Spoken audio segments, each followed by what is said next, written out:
Hi guys, how you guys doing? I'm back with another hair tutorial, and I don't know, at this point I'm not sure what to call this hairstyle, but I saw it on IG and I liked it and I wanted to try it out. So I'm using 100% full lace wig, and this is just me testing the cap to be sure it's my size and everything fits properly. I used 3 attachments, 3 colors actually, 35, 350 and purple, and I just started parting my hair. And I'm using the ear tabs. I'm sure you can see what I'm showing you as my guideline. So this is the first major part. Don't forget to prep your hair before you start. I have a video on how I bleached my hair to this color. I also have a video on how I blended the 3 attachments, and I'm going to upload those videos for you guys to see. If you want me to be doing more blending videos, like hair blending, braiding hair, let me know in the comment section. For the back, I'll be doing singles, which is what I'm doing now. If you want a more detailed video on how to braid, knotless feeding braids, then let me know in the comment section below and I might do that. I always say this: working with a wig, a full lace wig, is never the same as when you're braiding on your real hair. Whenever you're working with a full lace wig, you have to be very conscious. There are some things in the wigs that are going to help you with the landmarks, like the ear tabs where I just showed you. Also, the joinings on the wig cap would help you when you're braiding with a full lace wig, and also your blockheads to help you.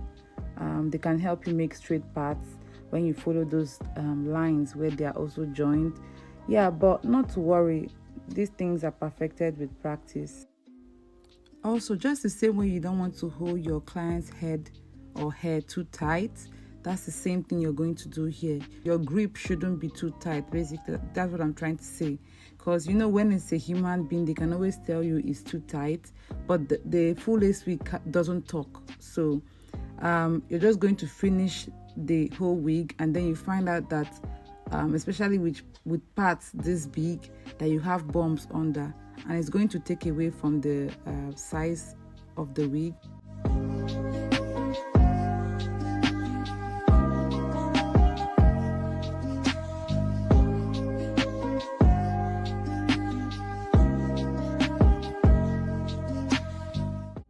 As you braid, don't forget to tuck in the hair on the full lace wig, because when you tuck in properly, it reduces the time that you take to trim the hair. And just in general, the hair just looks neater. So now I'm showing you what the hair looks like so far. How many rows, how many braids. If I'm too fast, you can always pause the video to count. At this point, I started noticing that my hair looked a bit too scanty, but then I said to myself, Amy, just keep going.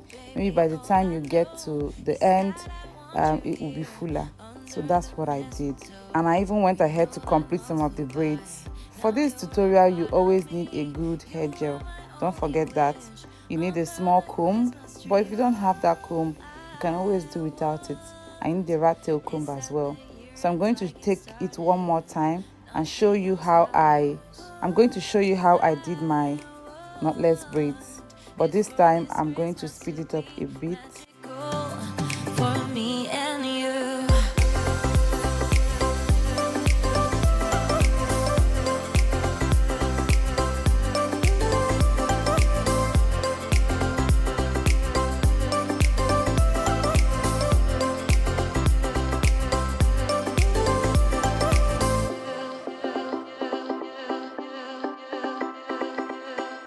When the moment comes to hold each other close, we're gonna see the sparks, just like a shooting star.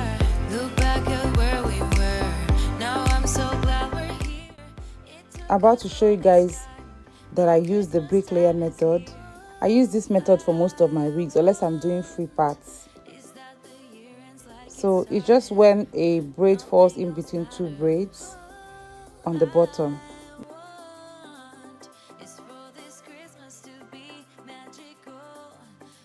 And now, this is what I was trying to say. The braid looks fuller now, and you would think maybe because I completed the wig, but no, The truth is that I actually took down all the braids and I started everything from the beginning. The only row I didn't take down was the last row. Now if you notice, my rows are a bit smaller, not as big as the initial ones, and I have more parts. And I know it's more work, but then I'm impressed with the results.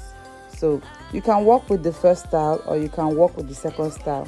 I would go with the first one if I was doing it on my real head, but for a wig this looks better. I'm done with the back part and then onto the front part. I'm doing a side swoop. Some people, depending on how deep you like your swoop to be, some people like theirs to come down like really deep. Yeah, but then I want mine to be just where I parted. So every other thing under there will be single braids, and I've already gone ahead to do some of the braids. As you can see, I used the stitch method. I did the stitch braids. I'm going to show you how I did the stitch braids, but the truth is that you might not appreciate my this tutorial because the sections I'm using to show you how I achieve the stitch braids are smaller. For you to appreciate what I'm showing you, you have to watch me do the bigger ones, and unfortunately I already did the bigger ones off cam. I'm going to show you anyway the technique I used.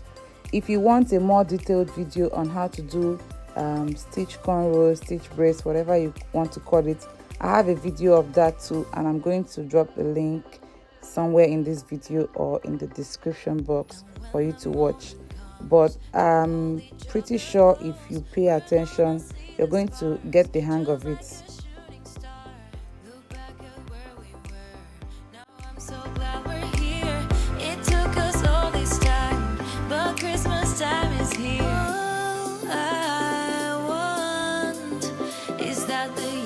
Like it started, nothing else matters. All I want is for this Christmas to be magical for me and you. Me and you. Now I don't know if you noticed, so when I use the comb to take a part, I also split that part in two. It might not be that obvious. Why? Because I'm working with smaller sections, which is why I said you might not understand or appreciate this tutorial because I'm working with smaller sections. Stitch braids are more beautiful, or would I say more defined, when you work with larger sections or larger parts. That is when you see the stitches.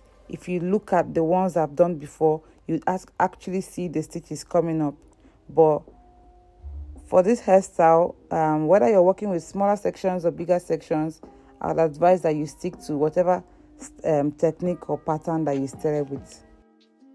As you go on, you have to bear in mind to match the rest of the braids with the first one. I made that mistake. I did the first braid like towards the end and it was too small, and then I had to take it down, and I did another one and it was too big. This one is too big. I had to actually take it down again before I got it right. So bear that in mind. This part of the hair basically is where you show your creativity. You can do anything really at like the front part of the hair. You can make your parts a bit more straight, not as curvy as mine. Just whatever you want to do. I've finished doing the hair, I've completed it, and now I'm trimming. Don't mind the way I look, I was just very tired. Not from doing the hair, but just from, day-to-day activities. So I'm trimming the hair, and I usually trim, I could trim first before dipping in hot water, or the other way around. Yeah, but this time around I'm trimming first, and I'm going to dip it in hot water. After dipping in hot water, I use a hair serum and hair mousse, and I let it air dry. If you want to purchase this wig, please visit my website. And if you want me to make this style for you, but in a different color, different length, different size, don't forget to send me an email.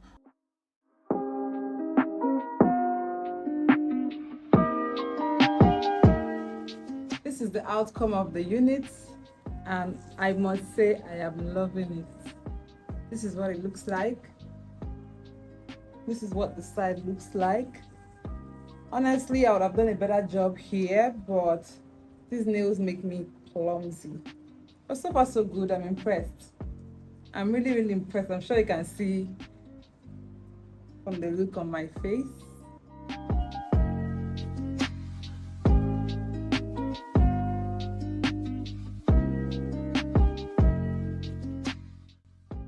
Thank you guys for watching, and until next time, stay safe.